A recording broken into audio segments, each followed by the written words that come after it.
Naluhod tayo sa isang hagupit, niragasa, sinalanta, pinaluha. Humihingi po ng tulong ang local government ng San Mateo dahil halos 100,000 taga roon ang malubhang naapektuhan ng bagyo at pagbabaha. Sa mga piraso ng yero ng kanilang bubong, isinugal ng mga taong ito ang kanilang buhay habang tinatangay sila ng rumaragas ang ilog ng San Mateo. Pero paglampas sa tulay, wala na ang mga naktuntong sa bubong.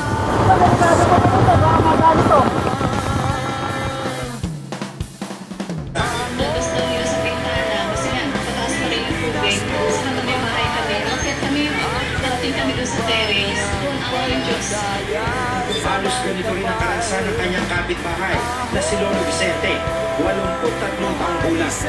Kasi nag-drop na kami sa second floor, agad naliliw yung tubig. Pinutas namin yung kesame, tapos hinila namin siya sa kubot, tinas namin para makasakta din sa kesame, tapos pinutas namin yung bubong para doon kami sa bubong kumita.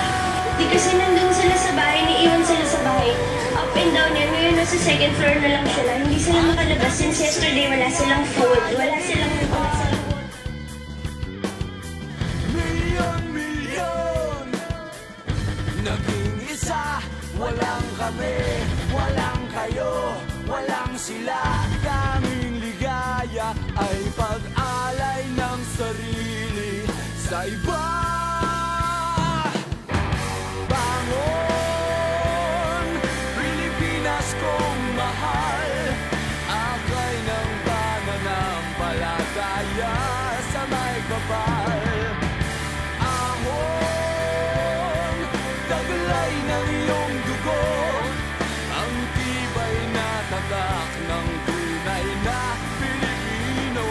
Naging daan ang bagyong Ondoy noong 2009 upang mas mapaganda ang serbisyo ng Pag-asa Weather Forecasting Center.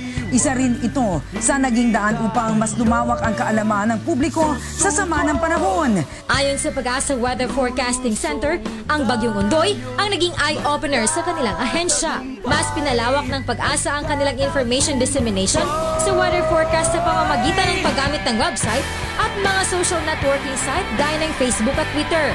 Nakatulong din ang Doppler radar ng Pag-asa upang mamonitor ang mga pagulan sa iba't ibang bahagi ng bansa. Amin ang maraming residente na hindi sila naging handa sa biglaang pagbaha sa Metro Manila noon. Paalala ng Pag-asa sa publiko na huwag maging kampante lalo na't may sama ng panahon. Mas maigi na umanong maging handa para maiwasan ang anumang sakuna.